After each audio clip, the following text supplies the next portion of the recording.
Boa tarde, eu sou Vanessa Bonfim da Silva e, juntamente com meu colega Múcio Fernando Ferraro de Mendonça, vamos apresentar o seminário Cromatografias, Purificação Diferencial de Proteínas, Glicoproteínas e Lipídios de Amostras Biológicas, sobre a docência da professora doutora Silvia Lima Costa.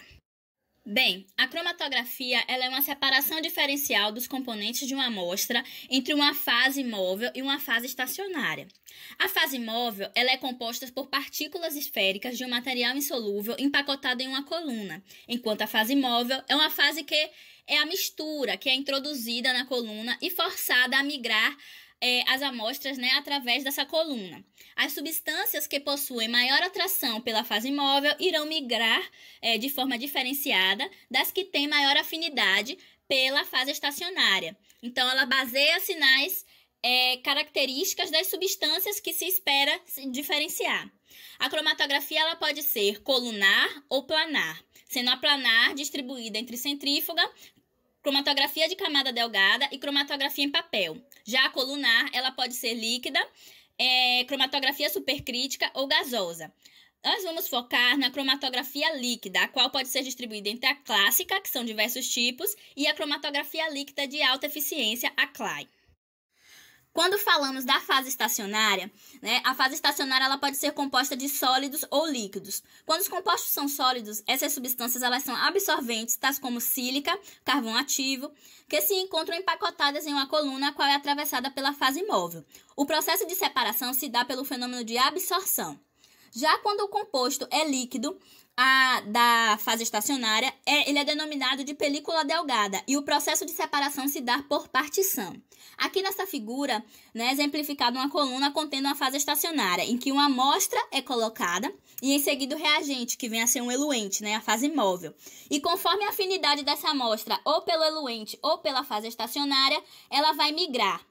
E aí é possível, ao final, fazer a separação e posteriormente a detecção.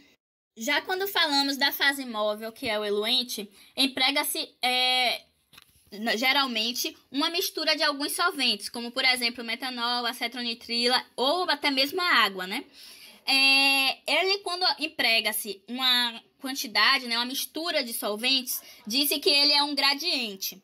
Já quando essa composição é única, apenas composta por um solvente, é chamada isocrática, a fase móvel isocrática.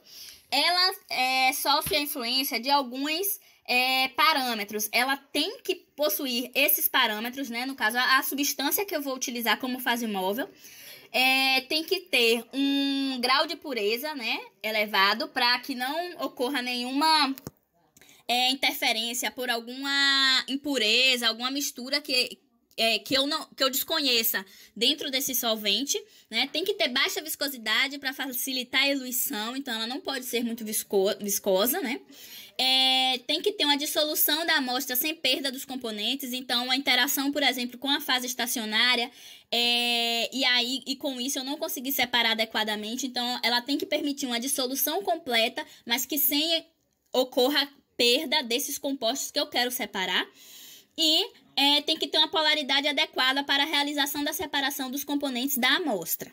Então, os que nós vamos discutir aqui, no nosso seminário, serão principalmente as cromatografias de troca iônica, as cromatografias por geofiltração ou exclusão por tamanho, a cromatografia por afinidade e a cromatografia líquida de alta performance.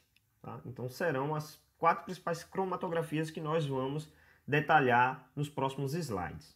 Primeiro vamos falar sobre a cromatografia por troca iônica. Ela é baseada no fracionamento de substâncias biológicas que apresentam semelhanças em suas propriedades químicas e fisicoquímicas.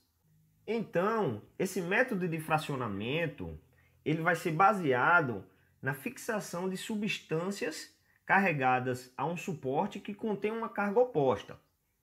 Esse método de separação das moléculas, ele vai ocorrer através da interação eletrostática entre os grupos. Ela é reversível, tá? Elas são reversíveis. Então, isso vai depender da afinidade pela fase móvel ou pela fase estacionária. Para encerrar esse raciocínio sobre cromatografia e troca iônica, eu trouxe um vídeo, tá, que a gente baixou da internet, mostrando o princípio de cromatografia de troca iônica. Com isso, pessoal, as moléculas com cargas diferentes irão apresentar afinidade entre si. Por exemplo, a fase estacionária, ela quando é positiva, vai interagir com a proteína negativa, né, que é a fase móvel. A fase estacionária, ela vai ser representada por essa coluna que vocês estão vendo aí, esse aparelhozinho.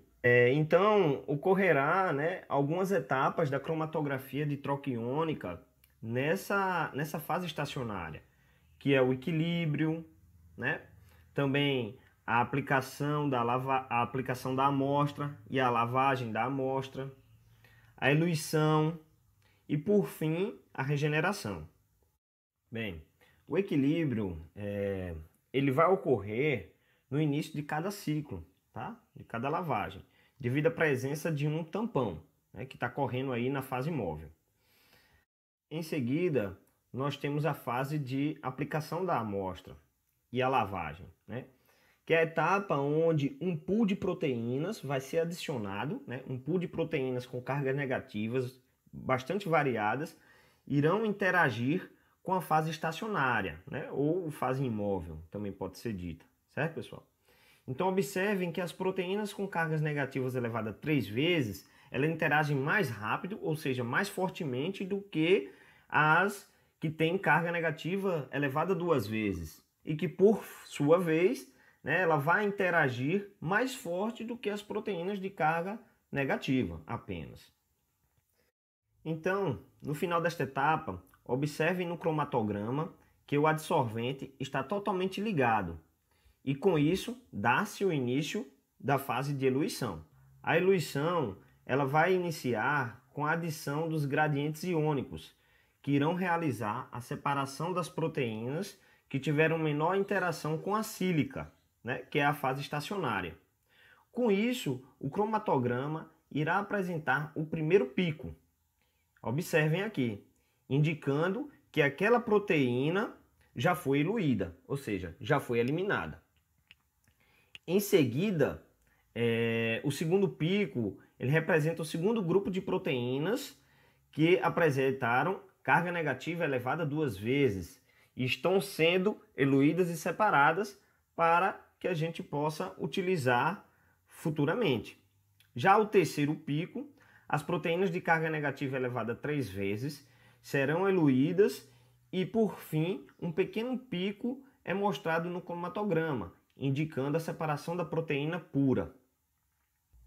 Com isso, pessoal, observem, né, que a regeneração ela é o final de todo o processo ocorrido nesse cromatograma, né?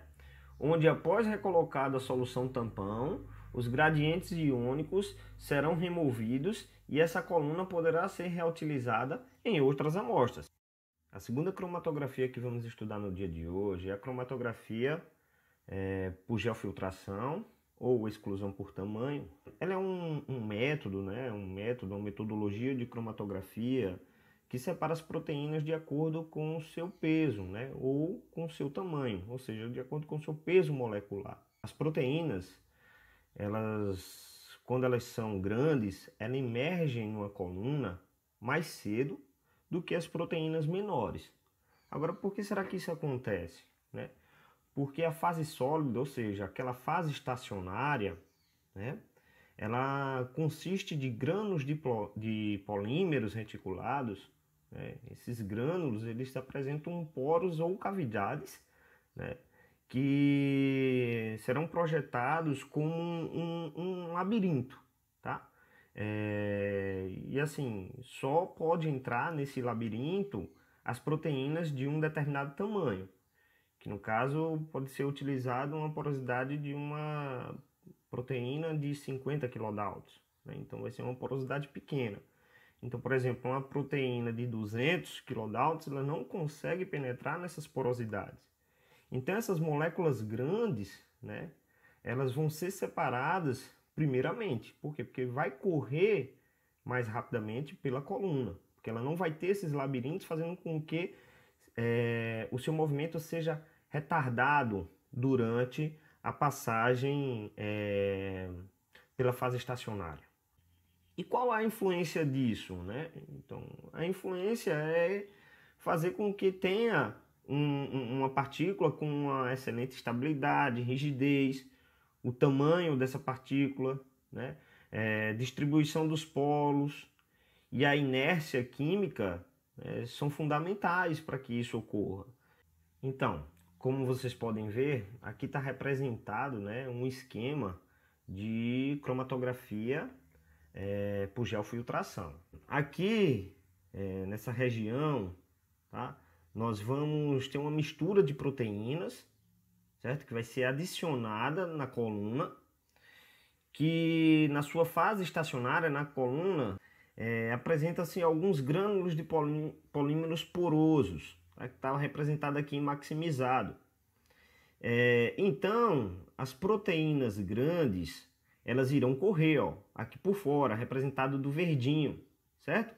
Então, a proteína ela é maior, ela não tem capacidade de entrar nesses poros onde as proteínas roxinhas estão entrando. E aí elas vão ter o que? Um tempo, né? O seu caminho vai ser muito mais longo porque apresenta esses labirintos porosos através da coluna e com isso ela vai diminuir, né, o seu tempo de passagem dentro da coluna, diferentemente das proteínas médias que estão aqui representadas de amarelo, onde elas não entram, não penetram nas porosidades, né? E as proteínas maiores, as proteínas grandes, que vão passar mais rapidamente, né, por essas porosidades, que vão passar por fora dessas porosidades e chegarão mais rápido no final da solução para serem eluídas, tá? E como é que isso fica representado, né, no cromatograma? Bem, aquelas proteínas, né, que correram primeiros, aqui como por exemplo as proteínas vermelhas, né, elas foram as que correram primeiro devido a ter um tamanho grande, né? Ela está representada aqui por esse pico vermelho, né? Porque ela é a proteína vermelha, então ela é representada aqui nesse cromatograma com esse pico mais rápido, né? Um pico com tempo mais curto, vamos dizer assim, né? E com isso representa a sua eluição, né? Então, se ele teve o primeiro pico no cromatograma, então isso quer dizer que essa proteína vai eluir primeiro, né? Então, como eu coloquei uma porosidade para pegar umas proteínas pequenas, né, de pesos moleculares menores, elas vão penetrar aqui nessas porosidades, tá? Que são essas proteínas rosinhas, elas vão penetrar e vão retardar a sua passagem dentro da coluna, né? Na fase estacionária. E devido a esse fenômeno, a sua eluição ela será um pouco mais tardia, que será exatamente representada aqui por esse segundo pico no cromatograma, tá? Então isso representa, né, como a gente deve analisar, né, a separação das proteínas de acordo com esse método de cromatografia de filtração em gel. Agora vamos falar da cromatografia por afinidade. As amostras, pessoal, elas vão ficar, muitas vezes elas vão ficar retidas ou não, tá? Sobre a superfície estacionária, né? Sobre a superfície da fase estacionária. E essa afinidade, ela vai se dar através de quê? De algumas forças, né? De algumas ligações, né? Como forças do tipo de Van der Waals, né? Ligações de hidrogênio e até mesmo ligações eletrostáticas. O deslocamento das partículas absorvidas na coluna, né, que são aderidas ali na coluna, vão ser maior ou menor de acordo com a interação da proteína com a fase estacionária, né? Então este suporte ele vai ter uma afinidade específica, tá, com a substância que vai ser isolada. Então, recapitulando, as proteínas elas vão ficar retidas, né, por afinidades, tá? Representado primeiro nessa primeira coluna. Mas depois que eu tenho, né, que pegar e separar essas proteínas, a gente vai ter que colocar, né, uma molécula que tenha mais afinidade do que a própria proteína, que tenha afinidade com a fase estacionária mais do que a proteína. Tá ok? Então a proteína ela vai ser liberada. Tá? Já a cromatografia de alta performance é um tipo de cromatografia líquida que consegue ser empregada em diversos tipos de amostra, né? Diversos tipos mesmo, certo?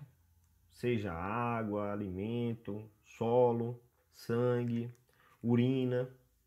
Tá? Então, diversos tipos de amostra nós podemos utilizar esse tipo de cromatografia. Ela tem a capacidade de realizar, né, separações e análises quantitativas, tá, de uma grande quantidade de compostos presentes em vários tipos de amostras. Isso numa escala de tempo de poucos minutos, isso muito rápido, né? Então é uma vantagem dela também. Com isso, além de ter uma alta resolução, eficiência e boa sensibilidade. Ela pode ser relacionada com diferentes sistemas de detecção. Então, além de obter informações referentes à massa molecular, né, estrutura química, seletividade dessa proteína,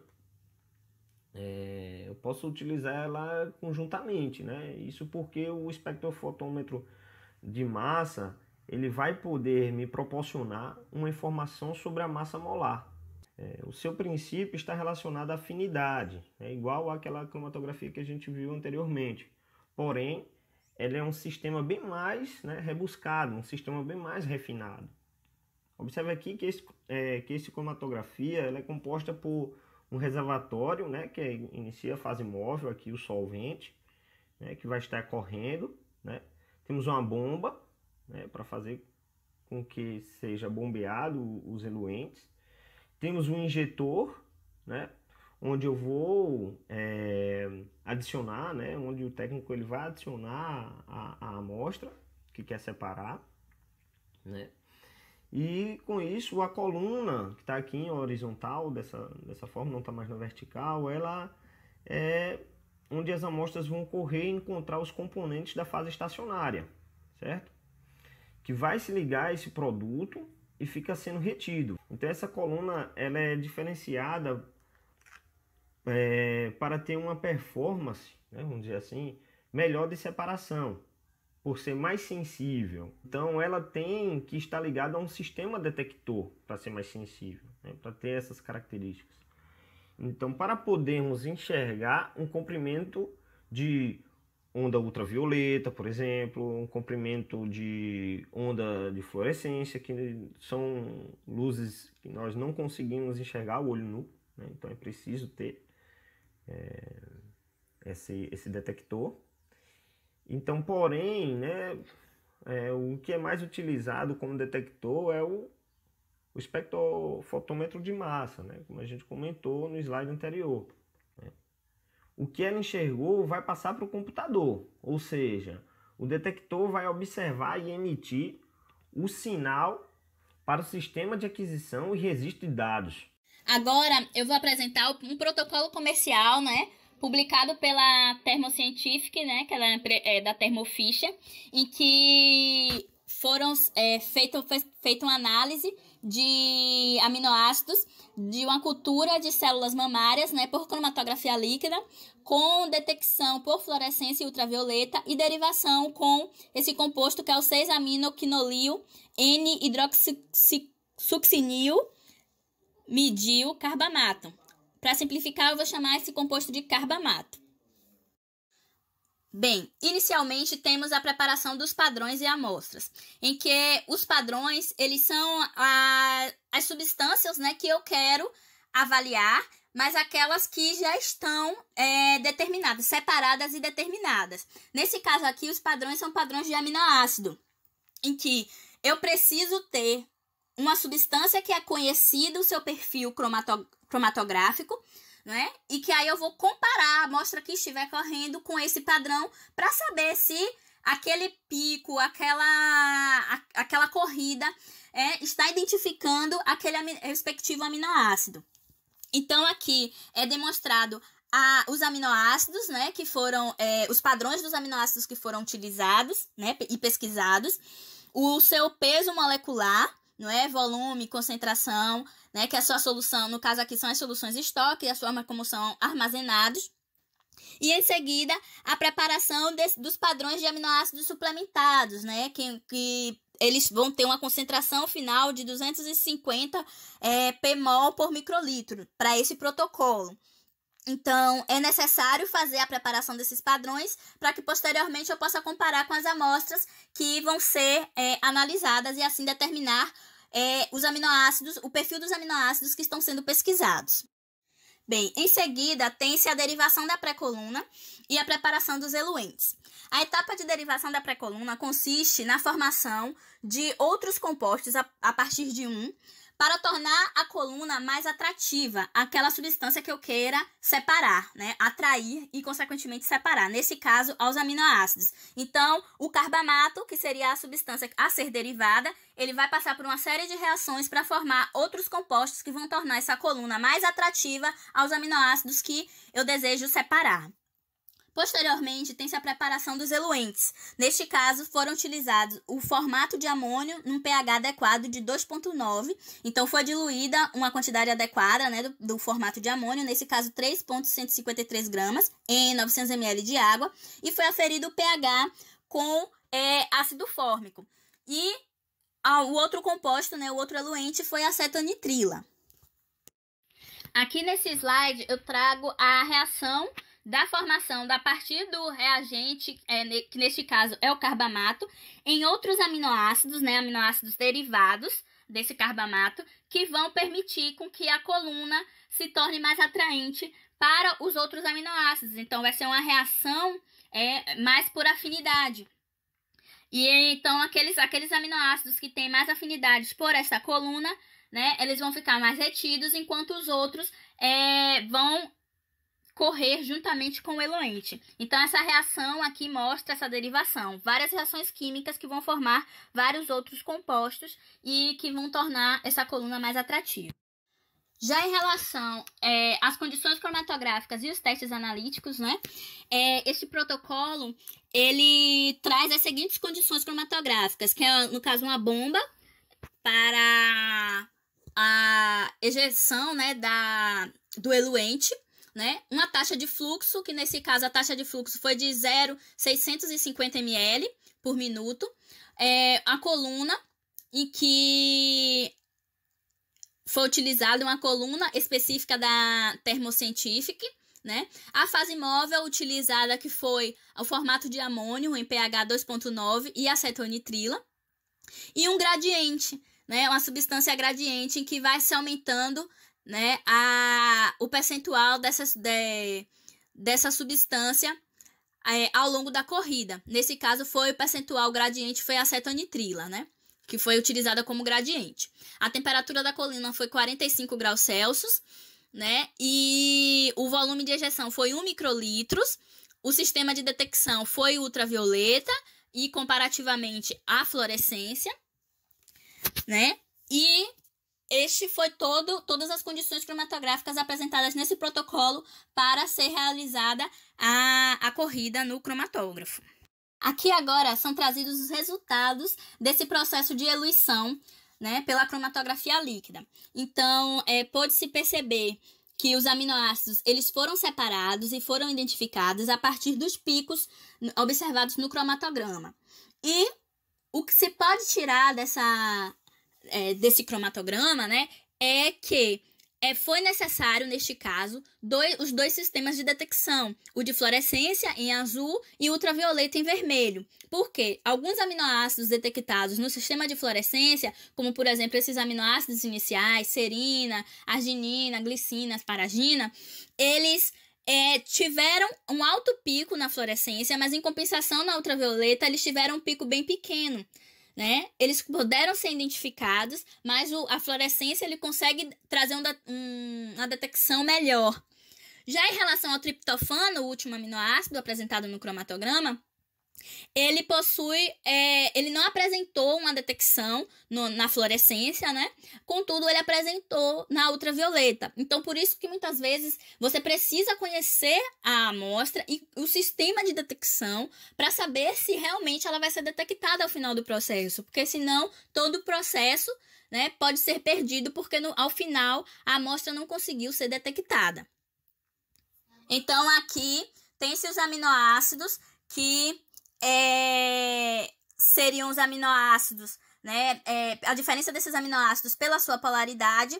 Então, os aminoácidos que estão inicialmente, né, separados, que são mostrados o pico, né, são os aminoácidos tidos como menos polares e em seguida os aminoácidos considerados mais polares, né, que teriam mais afinidade com a acetonitrila. A acetonitrila é um componente, um composto polar, né, com alta polaridade. Então, à medida que aumenta a sua concentração, os aminoácidos que são mais polares, eles tendem a eluir mais com a fase móvel, né, como no caso, seguindo com a acetonitrila. O artigo que nós vamos trazer é intitulado em Purificação em larga escala da glicoproteína P, né? Glicoproteína P humana funcional, tá? Bem, a glicoproteína ela é codificada, né, pelo gene MDR1. Ela é uma fosfoglicoproteína de membrana plasmática com peso molecular variando de 140 a 170 kDa. Ela pertence à superfamília de transportadores de ATP, né? Ela expressa, né, vamos dizer assim, ela expressa seletivamente no ponto de entrada dos xenobióticos, nos tecidos, né, como vocês podem ver aqui nessas imagens. Então, a superexpressão, pessoal, a superexpressão dessa proteína, né, ou desse transportador, ela ocorre na superfície de muitas células neoplásicas, né, e restringe a entrada de vários antineoplásicos, tá, na célula tumoral. Então, esse fenômeno é conhecido por resistência a múltiplos fármacos ou resistência a múltiplas drogas, MDR1. Sendo, pessoal, que existem mutações nesses resíduos, tá, de glutamato, na glutamina, nos domínios de ligação de nucleotídeos, e daí ela resulta em uma glicoproteína mutante. Tá? Então ela pode se ligar, né, ao ATP, mas, né, ela perde a capacidade de hidrolisá-lo com eficiência. Então esse mutante pode ser usado para interceptar a glicoproteína normal em conformação de pré-hidrólise. E daí é possível fazer a caracterização bioquímica e estrutural dos transportadores de ABC do ciclo de hidrólise de ATP. Então, o objetivo desse artigo foi desenvolver dois métodos que fossem reprodutivos para obter uma glicoproteína humana pura e uma glicoproteína humana mutante, cataliticamente inativa. Na metodologia, a tabela 1 mostra, né, a composição do tampão para as 3 etapas de purificação, conforme descrito na seção de materiais e métodos, né, onde as membranas que expressam glicoproteína P humana ou glicoproteína P mutante elas foram solubilizadas com tampões contendo um dos 3 detergentes, seja o DHPC, o OG e o DDM. Aqui vocês vão observar o tampão núcleo, né? Aqui o tampão de solubilização, aqui o tampão,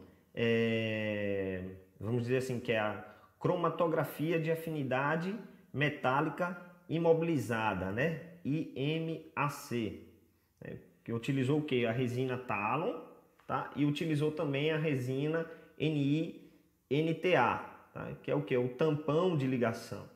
E também vamos ter a cromatografia, né, de troca iônica, né, e de filtração em gel. Já nesse fluxograma, os autores, né, eles utilizaram dois métodos diferentes de purificação por etapas de glicoproteína P humana e de glicoproteína mutante aqui, que foi integrada a um gene de um baculovírus, tá? Ele foi adicionado e aí para que eles pudessem ser expressados, né? Então, após isso, separou uma vesícula de membrana total. Agora, por que isso? Porque elas são proteínas de transmembrana, né? Então, são várias e estão ligadas ao grupo fosfato. Então, ele homogeneizou essa glicoproteína e depois solubilizou com detergente. E por que o detergente? Porque para expor, né, a glicoproteína. O detergente ele vai retirar, ou seja, ele vai degradar a membrana. Então primeiro eu vou fazer essa separação para depois ele avaliar por dois métodos, né? E com isso ele usou a cromatografia com a resina Talon, tá? E o segundo método ele utilizou a resina NiNTA. E aqui ele avaliou as resinas. Então, posteriormente, os autores utilizaram a cromatografia de troca iônica, né? Foi para gerar os proteolipossomos, e a outra ele fez uma cromatografia por geofiltração, ou seja, por exclusão de peso, né? De massa, onde ele realizou a filtração dos nanosdiscos. Então, foi observado que o percentual, né, da glicoproteína purificada e a mutante, né, com detergente usados no método 1 e no método 2. Primeiro, no método 1, eles conseguiram detectar mais glicoproteína mutante, certo? E no método 2, eles conseguiram detectar a glicoproteína mutante e glicoproteína humana. Isso quase ali, ó, bem próximo, né, dos seus percentuais, 0,76 e 0,64. Esses detergentes desses grupos OG e DHPC foram melhor nos métodos 1, porém no método 2 não conseguiram detectar. Já os grupos de detergentes DDM e DDM mais CHS não conseguiram detectar no método 1, porém conseguiram detectar no método 2. Com isso, ele obteve uma maior quantidade no detergente DDM, né, que está ali representado com 1,1 no método 1 e na glicoproteína humana e 1,6 na glicoproteína mutante também no método 1. Aqui na figura 2, pessoal, os autores vão trazer a purificação da glicoproteína humana, né, usada no método 2. Tá? Então a figura A é mostrado como se deu o reconhecimento da glicoproteína P, certo? Então, um perfil de frações, né, foi corado por azulzinho aqui, que é Istanbul, nas diferentes fases de purificação, né? Ou seja, em cada método de avaliação ou cromatografia utilizada. Então, na pista 1, os marcadores de peso e tamanho molecular, tá? Foram marcados aqui. Já na pista 2, o extrato dos detergentes DDM e CHS foram representados aqui, tá? Quase tudo corado. A pista 3 já é o que? A parte do eluente, tá? Da resina. É o eluído da resina NiNTA, certo? A pista 4 são as frações combinadas contendo a glicoproteína P humana, monomérico, de cromatografia de exclusão por tamanho. o que acontece pelo tamanho da glicoproteína devido a ela ser pesada, né? Isso acontece porque ela é pesada. Então, se ela é pesada, ela vai correr mais devagar. Então, observe que o 3 e o 4 foram mais eficientes pelo fato de que foi marcado, né, ali igual ao nível da glicoproteína P. Já a imagem B, ela indica o cromatograma de exclusão por tamanho, tá? De uma purificação típica de glicoproteína P humana, certo? Então, usando um tampão detergente DDM CHS, ele utilizou aqui. Então, essa faixa cinza aqui representada, ela tem destaque, né? Ela é em destaque aqui, pois ela apresenta, né, a concentração final dessa glicoproteína, ou seja, quando eu tenho um pico é que eu tenho o registro dessa proteína. Ou seja, essa parte destacada em cinza, né, estão representando as frações coletadas para a concentração final que correspondem à pista 4. Tá ok? Já esta figura 3, ela nos mostra a reconstituição de proteínas em proteolipossomos de frações durante a purificação usando o método 1.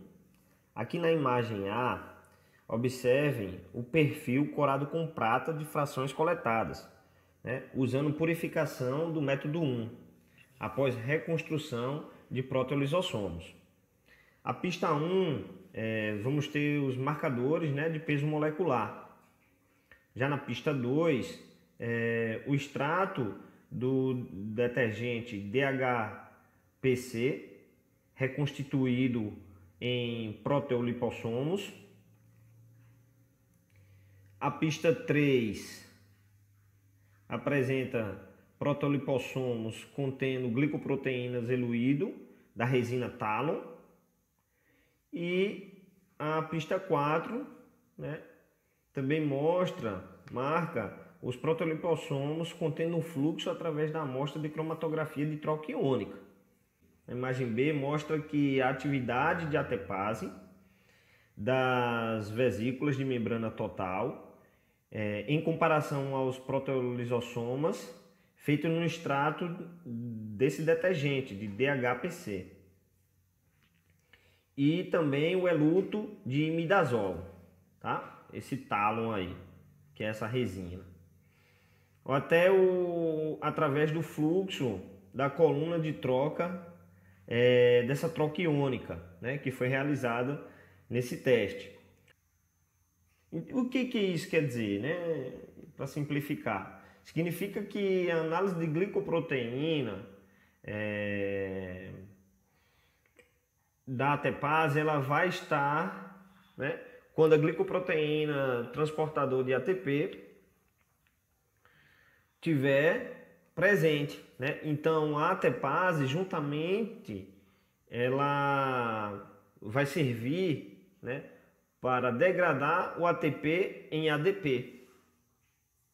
Então, se eu tenho mais atividade, né, dessa glicoproteína, significa que eu tenho mais quantidade de ATP, porque a glicoproteína conseguiu transportar. Então, o tratamento, o melhor tratamento que foi utilizado aqui nesse trabalho foi com a resina Talon, certo? Aqui nessa figura 4, né, mostra a caracterização da pureza e atividade da glicoproteína P.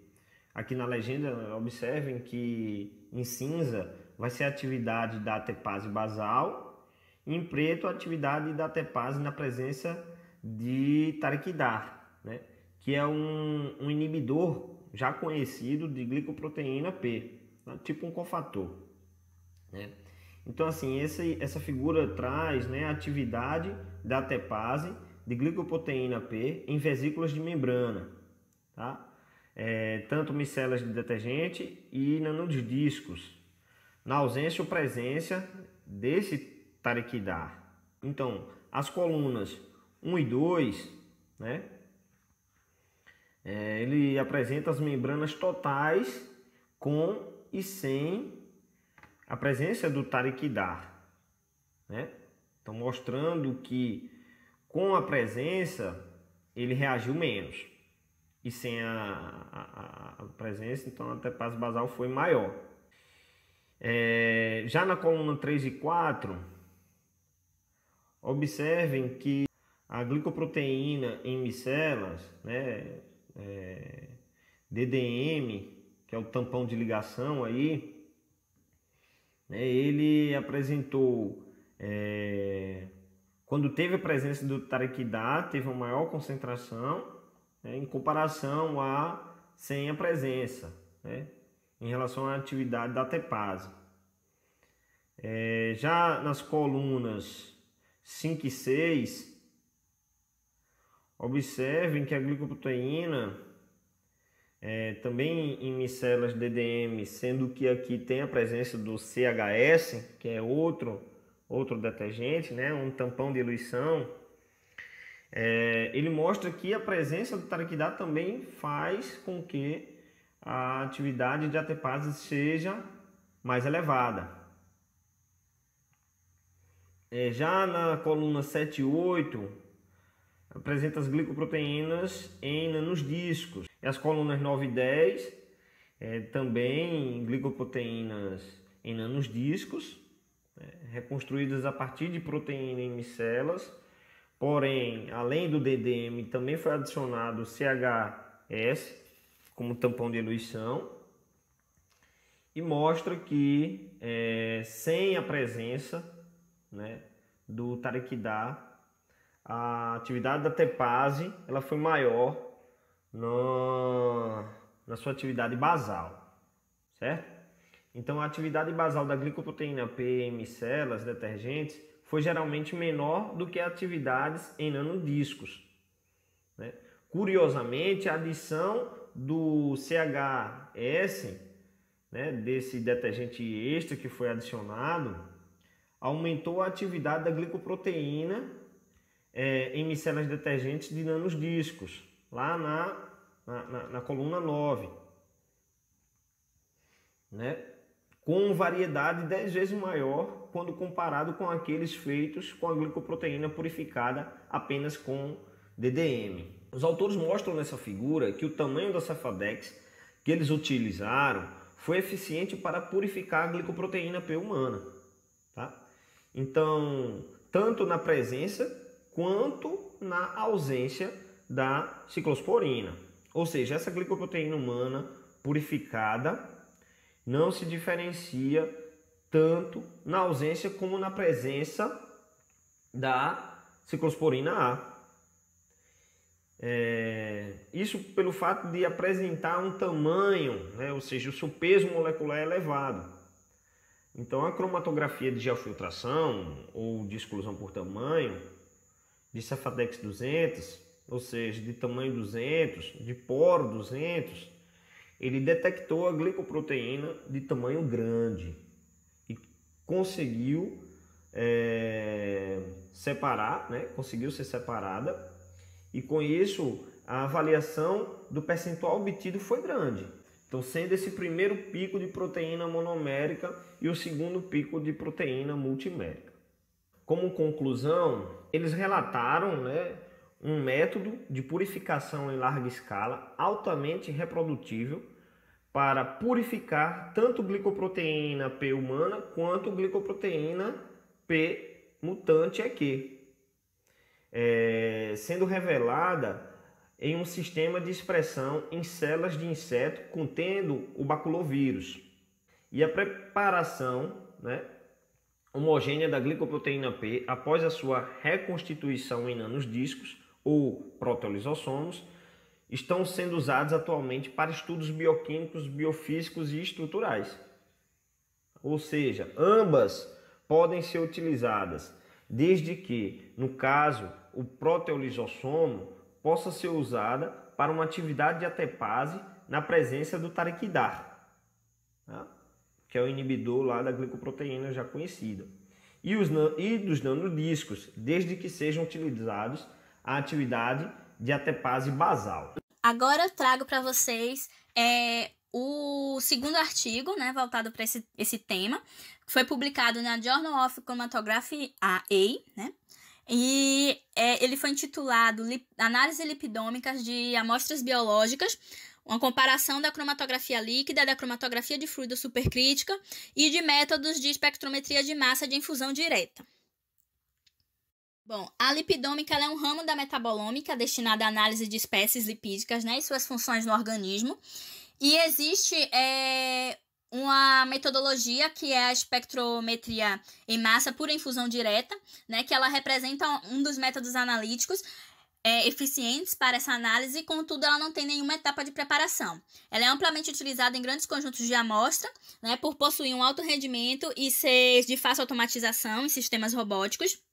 Contudo, essas amostras, né, isômeros, espécies isobáricas, que são espécies que têm o mesmo peso molecular, né, ou espécies vestigiais, elas são analisadas em sua mistura, né, em uma análise dessa mistura. Então, o objetivo desse artigo ele foi comparar as abordagens tanto da espectrometria de massa por infusão direta, quanto pela espectrometria normalmente utilizada, ligada à cromatografia líquida e à cromatografia supercrítica, né, para análise lipidômica de amostras biológicas. Então, né, as amostras elas foram coletadas, né, dos tecidos de plasma e eritrócitos. Os tecidos eles foram tecidos normais e tecido tumoral. Em seguida, foi realizada a extração, né, do pool dessas amostras, do total de lipídios totais, e em seguida foi feita uma detecção, que seria a caracterização dessas amostras pela cromatografia líquida, pela cromatografia supercrítica e pela espectrometria de infusão direta, né? Tanto a espectrometria sem infusão direta e a espectrometria de infusão direta. Em seguida, foram feitas a seleção de lipídios exógenos como padrões internos, né? O que são esses padrões internos? São lipídios, né? Substâncias lipídicas que são colocadas juntamente com essas amostras para facilitar a sua detecção. É como se ela aumentasse a expressão dessas amostras, principalmente quando aquelas substâncias que eu estou pesquisando são substâncias muito pequenas, são em quantidade, concentrações muito pequenas. Então, eles são utilizados para aumentar, como se aumentasse a concentração dessas substâncias e possibilitassem uma maior detecção. Existe um cálculo que é feito, tá? Elas não vão interferir na concentração final. Existe um cálculo para fazer uma conversão, né, daquele valor que eu estou obtendo, baseado naquele padrão interno que eu acrescentei. Então, ao final, com o cálculo realizado, eu tenho a concentração exata daquela substância que eu estou pesquisando, de caráter geralmente lipídico. Tá? Em seguida foi feita a validação desse método e, posteriormente, a extração das amostras com esses padrões internos. E, posteriormente, a análise quantitativa, né? E a avaliação dos dados. Aqui neste primeiro resultado, né, são apresentados 3 cromatogramas, né? E no cromatograma A foi utilizada a cromatografia líquida de ultra alta eficiência, né? No cromatograma B foi utilizada a cromatografia supercrítica e no cromatograma C foi utilizada a associação com o espectrômetro de massa, né, usando a infusão indireta. E foi observado que, inicialmente, aqui, por exemplo, no cromatograma A, todas as amostras, né, os lipídios, eles ficaram muito próximos e não foi possível a sua detecção em separado, né, das classes lipídicas. O mesmo ocorreu no cromatograma B, contudo, para lipídios um pouco menos apolares, né? E no cromatograma C foi perceptível que o método de infusão direta ele foi eficiente porque ele conseguiu mostrar o pico de cada classe lipídica, né, e dos lipídios em separado, demonstrando a sua eficiência em comparação às outras duas cromatografias. Então, os picos eles são bem definidos e é possível fazer essa observação, essa detecção das amostras, da separação das amostras, coisa que nos outros cromatogramas não pôde ser observado, este fato. Agora, nessa figura 2, a partir do momento que eu já sei que o método de infusão direta, ele foi mais eficiente, eu agora quero saber como vai ser a sua performance em diferentes tecidos. Então, aqui, né, os autores, eles pesquisaram como seria a performance dessa metodologia, né, a partir de diferentes tecidos. No A seria o tecido normal, no B seria o tecido tumoral, no C o plasma e no D o eritrócitos. E ele observou que no tecido normal e no tecido tumoral é perceptível uma detecção maior dos lipídios, né, das diferentes classes e lipídios especificamente, né, espécies lipídicas, do que no plasma e nos eritrócitos. Isso é perceptível pela formação dos picos diferenciados, né, e identificados, enquanto que nos outros, no cromatograma C e no D, que correspondem ao plasma e eritrócito, respectivamente, esse perfil não é tão bem observado. Bom, agora, né, fazendo a comparação e associação da infusão direta com a cromatografia supercrítica, é perceptível a melhora do perfil cromatográfico, uma vez que as classes lipídicas que antes não era possível serem diferenciadas, né, serem separadas e identificadas, agora, tanto em tecido tumoral quanto em tecido normal, é possível. Nesse caso aqui, representados pelos cromatogramas A, tecido normal, e B, em tecido tumoral. Então, a detecção dessas classes com a associação da infusão direta com cromatografia supercrítica foi mais eficiente, não é? Se tornou mais eficiente do que a infusão direta juntamente com a cromatografia líquida de alta performance. O problema, né, em relação ao plasma e aos eritrócitos, de ter a dificuldade de visualização do perfil lipídico, permaneceu, contudo, foi perceptível os picos de algumas classes, né? Não sendo possível separar todas, principalmente em eritrócitos, mas esse perfil se tornou mais detectável, né? Mais visualizável, né, do que quando é utilizada a cromatografia líquida de alta eficiência com a infusão direta. Então, a cromatografia supercrítica em associação com a infusão direta se mostrou uma técnica ainda mais eficiente em relação a estes parâmetros, né, essas análises de lipídios dentro de tecidos, como ou no caso de plasma e eritrócitos, se mostrando, então, uma técnica adequada e eficiente para essa finalidade.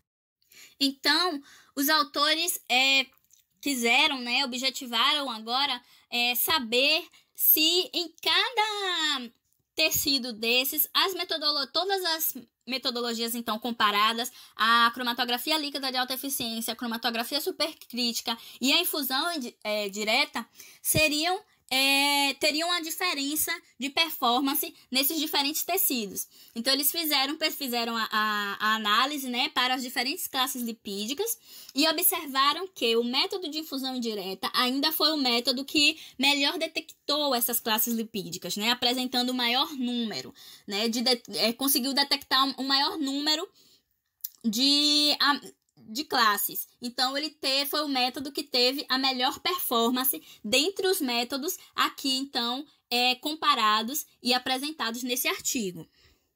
Inclusive, na própria separação dessas classes lipídicas no plasma e nos eritrócitos, foi possível fazer essa observação que os outros métodos ainda tiveram um desempenho inferior em comparação à infusão direta. Então, ele se mostra, né, o melhor método quando em comparação à cromatografia líquida de alta eficiência puramente e a cromatografia supercrítica puramente.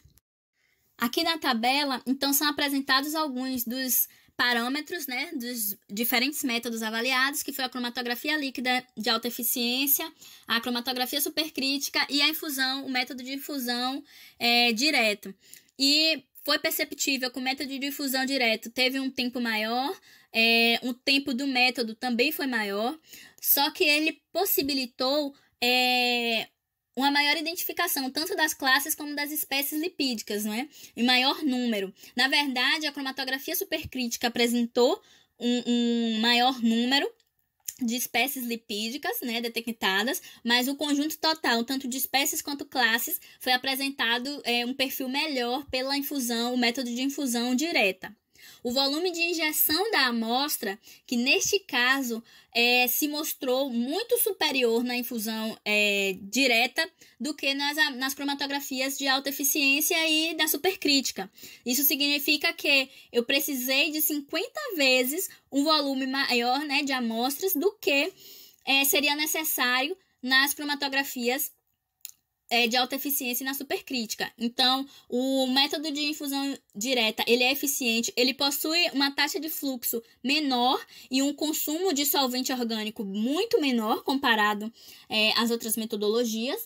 Contudo, esse viés do volume que necessita ser injetado de amostra, né, que torna uma das principais desvantagens desse método, porque muitas vezes em pesquisa não é possível se utilizar, apesar de ser um volume pequeno, né, 50 microlitros, mas a depender da quantidade que um pesquisador se tem da amostra, né, se torna, às vezes, inviável a utilização desse método. Desta forma, os autores concluem que a cromatografia líquida de alta eficiência ela pode ser aplicada principalmente para a análise de classes de lipídios polares, né, que seriam aqueles grupos, né, aquelas classes de lipídios formadas pelos fosfolipídios, enquanto que os lipídios apolares, que são os lipídios que têm uma massa molecular maior, né, e, consequentemente, eles são mais apolares, porque tem uma cadeia de hidrocarbonetos maior, né, eles seriam mais apolares, então ela é mais eficiente para a análise de lipídios polares e não é tão conveniente para a análise de lipídios menos polares. Já o método de cromatografia supercrítica, né, ela pode ser utilizada para análises lipidômicas mais abrangentes, de alto rendimento, e fornece a separação e identificação de lipídios dentro de uma ampla faixa de polaridade. O método de infusão direta, ele fornece as informações mais abrangentes sobre a composição de lipídios entre os três métodos e cobrem 23 classes lipídicas.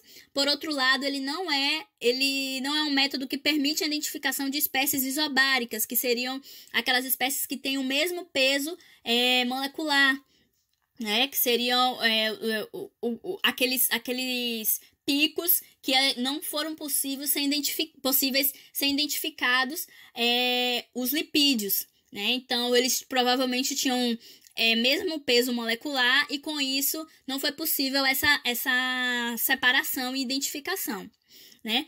E também a principal desvantagem desse método é o consumo significativamente maior da amostra em comparação com os outros métodos.